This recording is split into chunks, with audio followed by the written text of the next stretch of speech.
What is up, guys? It's the Hockey Radar, checking drafts and prospects, and in today's video I want to do a quick breakdown of the NCAA CHL ruling that took place this year and give my opinion in light of some recent news. Make sure to check out the rest of my channel for tons of prospect content, including my 2026 draft series videos with player breakdowns of all potential first rounders next year. Now onto the video. For starters, back in November a new ruling was passed that allowed CHL players to be eligible to play NCAA hockey, which officially took place starting August 1st, 2025. This was a huge development, as prior to this, all CHL players were ineligible to ever play NCAA hockey, since the CHL fell under a professional league, making all players technically professionals, which conflicted with the NCAA rules of players being classified as amateurs. This is also the reason why any players who sign their NHL deals, even if they don't make the team, they cannot go back to the NCAA since they have their pro contracts. This ruling was always a bit problematic, as kids who were 14 to 15 years old had to make an impossible decision about where they would play hockey in 5 years, and once they committed to the CHL, they were locked in and could not make the switch to college hockey. This never really made sense to me, as why are we restricting a 17 or 18 year old kid from playing college hockey just because of a decision he made 4 to 5 years ago to commit to play to the CHL. Now with this new ruling, it creates more opportunity and choice for the kids depending on what they believe is best for their careers, as college hockey gives them more opportunities at a high level hockey, against older competition, and a college education. Now all CHL players are allowed to commit to college schools providing they meet the school's requirements, such as a high school diploma. However, some are still not eligible to make the switch, as when they first signed up for the CHL 3 to 4 years ago, they had no intentions of going to the college route because they were not allowed to, and so many of them didn't choose to take certain high school courses that many NCAA schools require, so even if they wanted to make the switch now, they can't. This is a bit unfair to me, as why would a kid take a certain college requirement course if college is literally not an option to them, so we will see how that development plays out and whether any exceptions will be made.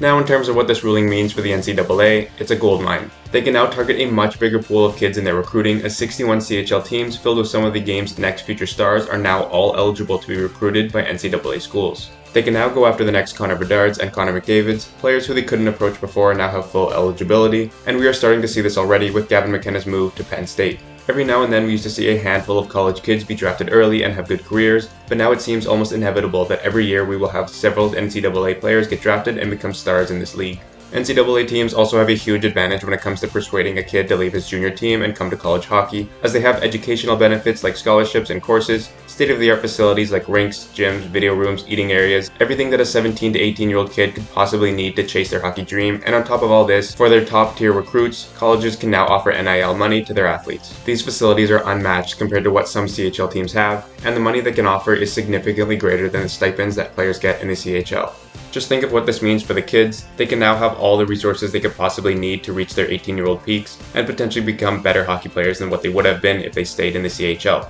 Additionally, this increase in talent will most likely lead to an increase in viewers and popularity in college hockey, who has always been in the shadows of college football and basketball. Not to say that they'll catch up to the other sports, but having some of the best talents outside of the NHL should definitely help with viewership and TV revenue. And lastly, this results in just better competition overall in the league. Better players leads to better quality hockey, which leads to more popularity and excitement, and for a sport that already has popular tournaments like the Frozen Four, this increase in skill and competition will make those top tier games even more exciting. On the flip side, this is definitely a big blow to the 3 CHL leagues and what it means to major junior hockey. We've already seen CHL teams completely fall apart in a matter of months compared to what they looked like this time last year, with the Medicine Hat Tigers losing top 2026 draft forward Gavin McKenna and former 4th overall pick Caden Lindstrom, as they have both made the switch, and over in Victoria, the Royals lost both first rounder Cole Resney and projected top 3 pick Keaton Bearhoff to the NCAA, as just 2 examples of the fallout of this new ruling. The CHL used to be the premier hockey route to the NHL, as kids would play there against the top 16 to 20 year olds in the world, get attention, get drafted, and eventually go to the NHL. Now they have to deal with the danger of losing top players to the NCAA, especially due to the NIL aspect, as they can make decent money before even starting their NHL careers, which isn't available to them in the CHL.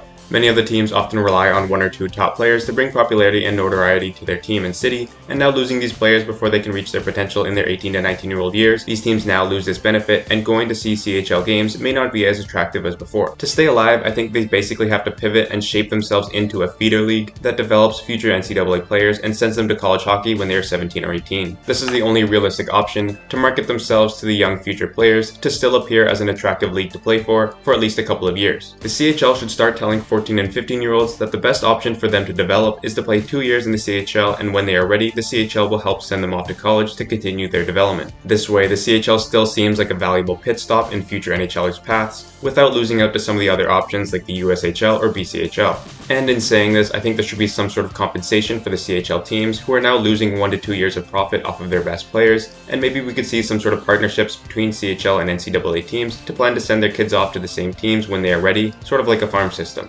Hypothetically, like the London Knights partnering up with Boston University to have first dibs on their players and to help send them off to college when they are ready in return for some compensation. This way, it would help CHL teams stay alive and attract players from all over the world, knowing that it would put them in the sights of a college program and hopefully lead them to NCAA hockey after a couple years. That's just my thoughts on how this could progress in the next couple years and what I think the CHL needs to do to rebrand themselves and stay relevant in the hockey development world. Now over to what this new ruling means for other leagues. The path for NCAA used to be skipping out on the CHL option, playing USHL or BCHL, which were the popular options, and then committing to the NCAA when they were old enough, which was becoming a choice that was more and more popular as the college hockey route became more attractive. But now with this new rule, there's no incentive to go to the BCHL or no incentive for Americans to go to USHL. They can just go to the CHL and are not limited anymore to make the switch over to the NCAA when they want to. So for the BCHL and the USHL, they will now have to shift and figure out how they can survive now that many of their players are choosing the CHL as their pre-college leagues. For the NHL, the only real difference is that if you draft someone from the CHL, you can hold their draft rights for longer than someone drafted from the NCAA.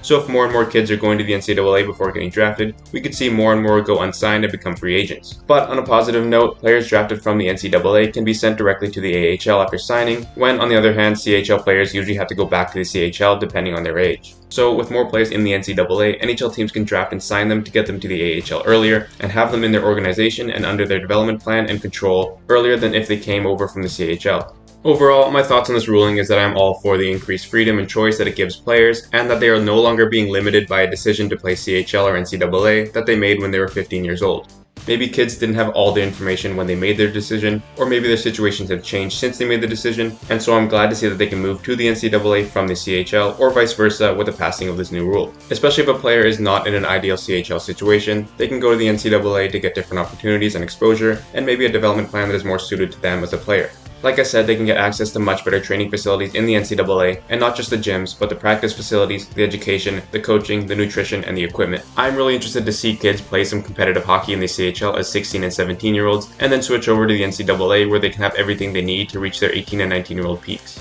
And I think as long as the CHL can rebrand itself into a college feeder, they can rebound and partner up with the NCAA to form a lasting business relationship. However, my one issue with the ruling is that I think it was a bit rushed and maybe not everything was thought out and taken into account when they passed it, and I would like to see at least some regulations on how it can work. Basically, players can switch between the two leagues pretty loosely, as we saw a few weeks ago with 2026 draft-eligible forward Adam Valentini, who backed out of his commitment to play with the Kitchener Rangers this season and fulfilled his commitment to play with Michigan, where he did plan to eventually play after this year. And while this is totally within his rights because there are few restrictions on how and when a player can switch, this left the Rangers totally blindsided as they were just about to prepare for a brand new season, and their most promising player is now out the door with no compensation.